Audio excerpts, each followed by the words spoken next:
프란치스코 교황과 함께 드리는 첫 묵주 기도. 환희의 신비 1단. 마리아께서 예수님을 잉태하심을 묵상합시다. 천사가 다시 마리아에게 말하였다. 두려워하지 마라, 마리아야. 너는 하느님의 총애를 받았다. 보라, 이제 내가 잉태하여 아들을 낳을 터이니 그 이름을 예수라 하여라. 그분께서는 큰 인물이 되시고 지극히 높으신 분의 아드님이라 불릴 것이다. 주 하느님께서 그분의 조상 다윗의 왕좌를 그분께 주시어 그분께서 야곱 집안을 영원히 다스리시리니 그분의 나라는 끝이 없을 것이다. 마리아가 말하였다. 보십시오. 저는 주님의 종입니다. 말씀하신 대로 저에게 이루어지기를 바랍니다. 그러자 천사는 마리아에게서 떠나갔다. 하느님이 우리에게서 놀라운 일을 하시도록 맡겨드리기. 아들을 낳을 것이라고 예고한 천사 앞에서 마리아는 놀라움을 감추지 않습니다. 하느님이 당신 아드님의 강생을 위해 나자렛의 보잘것없는 처녀인 자신을 선택하셨다는 사실 때문에 몹시 놀라웠던 것입니다. 마리아는 권세와 부를 누리는 이도 아니었고 특별한 사명을 수행한 적도 없었습니다. 다만 그는 하느님께 마음을 열어놓았고 자신이 온전히 이해하지 못한 상태에서도 그분께 모든 것을 내어 맡길 줄 아는 처녀였습니다. 그래서 마리아는 자신을 선택하신 하느님께 이렇게 응답했습니다. 보십시오. 저는 주님의 종입니다. 말씀하신 대로 저에게 이루어지기를 바랍니다.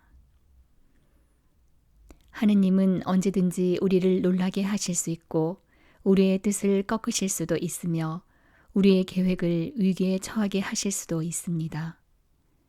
하느님은 우리에게 이렇게 말씀하십니다. 나를 믿어라. 두려워하지 마라. 내가 하는 놀라운 일들을 받아들여라. 너 자신 안에 갇혀있지 말고 밖으로 나가라. 그리고 나를 따라라. 우리 모두 자기 자신에게 하느님이 우리에게 바라시거나 요구하실 수 있는 것들 때문에 두려워하고 있지는 않은지 물어봅시다. 나는 나자렛 처녀 마리아처럼 하느님이 놀라운 일을 하시도록 맡겨드릴 수 있는가? 아니면 내가 세운 울타리, 곧 물질적인 보호막, 지성적 보호막, 관념적 보호막, 내가 계획한 보호막 안에 숨어버릴 것인가? 나는 진심으로 하느님이 내 삶 안으로 들어오시도록 마음을 열 수 있는가? 여러분은 이런 물음에 어떤 대답을 할 수 있나요? 이제 우리 모두 성모 마리아에게 전구를 청합시다. 하느님이 우리를 통해 놀라운 일을 하시도록 우리 자신을 맡겨드릴 수 있도록 매일 성실한 신앙생활을 하면서 우리 구원의 힘이신 하느님을 찬미하고 감사드릴 수 있도록 도와달라고 성모님께 전구를 청합시다. 아멘. 프란치스코 교황 2013년 10월 13일 강론에서. 환희의 신비 2단. 마리아께서 엘리자벳을 찾아보심을 묵상합시다. 그 무렵에 마리아는 길을 떠나 서둘러 유다 산악 지방에 있는 한 고을로 갔다. 그리고 지카르의 집에 들어가 엘리사벳에게 인사하였다. 엘리사벳이 마리아의 인사말을 들을 때 그의 태안에서 아기가 뛰어놀았다. 엘리사벳은 성령으로 가득 차 큰 소리로 외쳤다. 당신은 여인들 가운데서 가장 복되시며 당신 태중의 아기도 복되십니다. 내 주님의 어머니께서 저에게 오시다니 어찌 된 일입니까? 보십시오. 당신의 인사말 소리가 저의 귀에 들리자 저의 태안에서 아기가 즐거워 뛰어놀았습니다. 행복하십니다. 주님께서 하신 말씀이 이루어지리라고 믿으신 분. 그러자 마리아가 말하였다. 내 영혼이 주님을 찬송하고 내 마음이 나의 구원자 하느님 안에서 기뻐드니 그분께서 단신 종의 비천함을 굽어보셨기 때문입니다.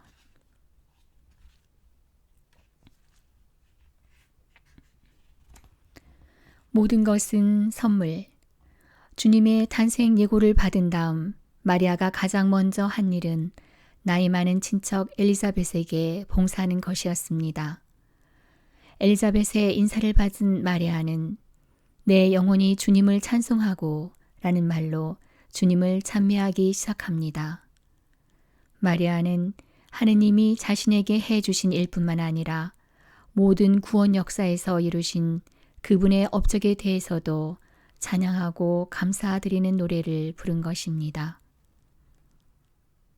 마리아는 모든 것이 하느님의 선물임을 잘 알고 있었습니다. 마리아처럼 모든 것이 하느님의 선물임을 깨달을 수 있다면 우리의 마음은 행복으로 가득 찰 것입니다.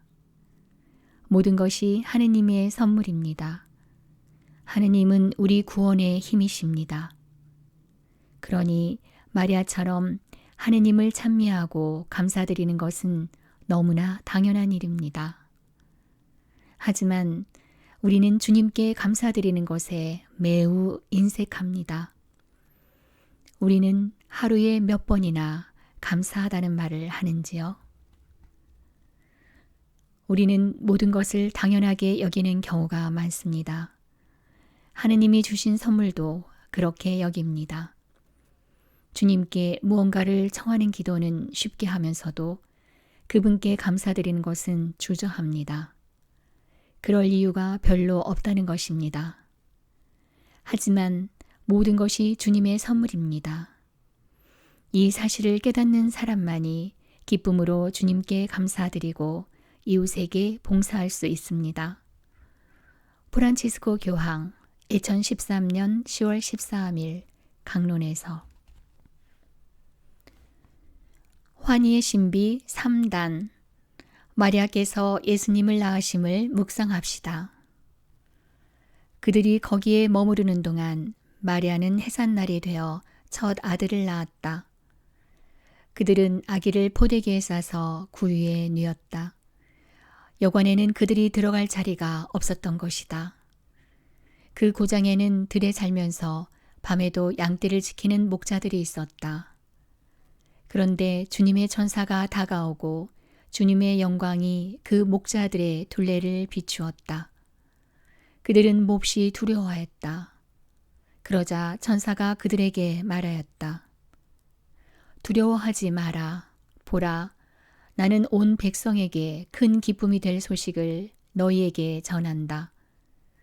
오늘 너희를 위하여 다윗 고을에서 구원자가 태어나셨으니 주 그리스도이시다. 너희는 포대기에 쌓여 구유에 누워있는 아기를 보게 될 터인데 그것이 너희를 위한 표징이다.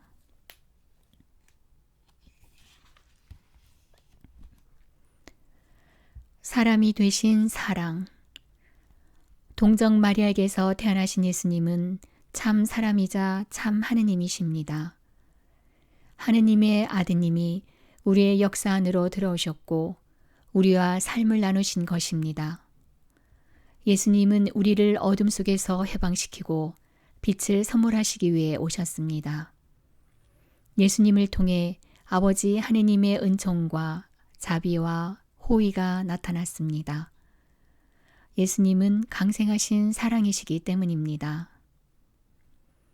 예수님은 우리가 닮고 싶지만 현실적으로 그렇게 하기 어려운 이상적인 분이 아니십니다. 예수님은 누구나 따를 수 있는 참된 지혜의 스승이실 뿐 아니라 우리 삶과 역사의 참된 의미를 밝혀주시는 분입니다. 그분이 우리 가운데 당신의 거처를 세우시고 우리와 함께 하셨기 때문입니다. 들에서 양떼를 지키던 목자들은 예수님의 탄생 소식을 듣고 그 거처를 확인한 첫 번째 사람들입니다. 그들은 소외된 이들, 곧 꼴찌에 속해 있었기 때문에 첫째가 되었습니다. 또한 그들은 자신에게 맡겨진 양떼를 돌보기 위해 한밤중에도 깨어 있어야 했기 때문에 첫째가 되었습니다. 순례자의 삶을 사는 사람이 깨어 있어야만 하는 것처럼 그들은 깨어 있었던 것입니다. 그 목자들과 함께 우리도 아기 예수님 앞에 머물러야 합니다. 침묵 가운데 그분 앞에 머물러야 합니다. 그들과 함께 우리는 예수님을 우리에게 주신 주님께 감사드려야 합니다. 그들과 함께 우리는 구원 약속에 성실하신 주님께 마음속 깊은 곳에서 솟구치는 찬미를 드려야 합니다. 지극히 높으신 하느님, 우리를 위해 당신 자신을 낮추셨음을 찬미합니다. 하느님, 당신은 무한하신 분임에도 우리를 위해 작은 존재가 되셨습니다. 당신은 한없이 부유하신 분임에도 우리를 위해 가난한 존재가 되셨습니다. 당신은 전능하신 분임에도 우리를 위해 미약한 존재가 되셨습니다. 프란치스코 교황 2013년 12월 강론에서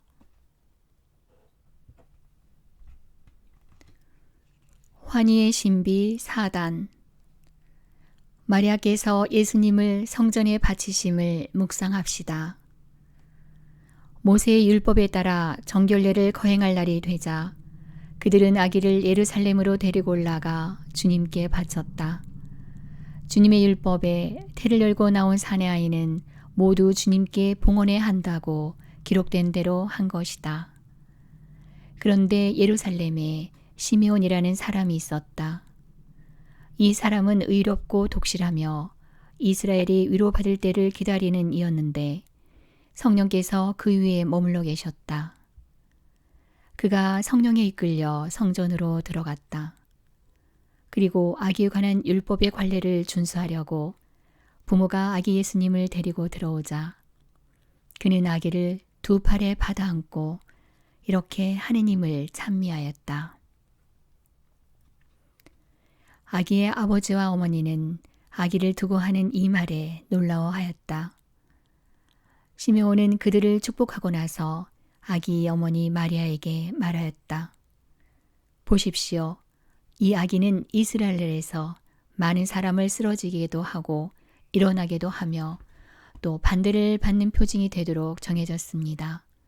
그리하여 당신의 영혼이 칼에 꿰찔리는 가운데 많은 사람의 마음속 생각이 드러날 것입니다. 고통받는 백성의 희망이신 마리아. 마리아는 칼에 꿰찔린 영혼을 지니신 분입니다. 여기서 칼은 마리아가 겪은 모든 슬픔과 고통을 가리킵니다. 모든 이의 어머니신 마리아는 출산의 고통을 겪고 있는 백성들을 위한 희망의 상징입니다. 마리아는 우리 인생의 동반자이시며 당신의 모성애를 통해 우리가 마음을 활짝 열어 믿음을 향하도록 이끌어 주시는 분입니다. 우리 각자의 어머니처럼 마리아는 우리와 함께 걷고 우리와 함께 싸우면서 하나님의 사랑이 끊임없이 우리에게 부어지도록 이끌어 주십니다. 멕시코의 후안 디에고 성인에게 하셨던 것처럼 마리아는 우리에게도 모성에 가득한 위안을 주시며 이렇게 말씀하십니다. 내 마음을 어지럽히지 마라. 내 어머니인 내가 여기 있지 않느냐. 프란치스코 교황의 권고 복음의 기쁨 286항 환희의 신비 5단 마리아께서 이르셨던 예수님을 성전에서 찾으심을 묵상합시다. 축제 기간이 끝나고 돌아갈 때 소년 예수님은 예루살렘에 그대로 남았다. 그의 부모는 그것도 모르고 사흘 뒤에야 성전에서 그를 찾아냈는데 그는 율법 교사들 가운데 앉아 그들의 말을 듣기도 하고 그들에게 묻기도 하고 있었다. 예수님의 부모는 그걸 보고 무척 놀랐다. 예수님의 어머니가 얘야, 우리에게 왜 이렇게 하였느냐? 내 아버지와 내가 너를 애타게 찾았단다. 하자 그가 부모에게 말하였다. 왜 저를 찾으셨습니까? 저는 제 아버지 집에 있어야 하는 줄을 모르셨습니까? 그러나 그들은 예수님이 한 말을 알아듣지 못하였다.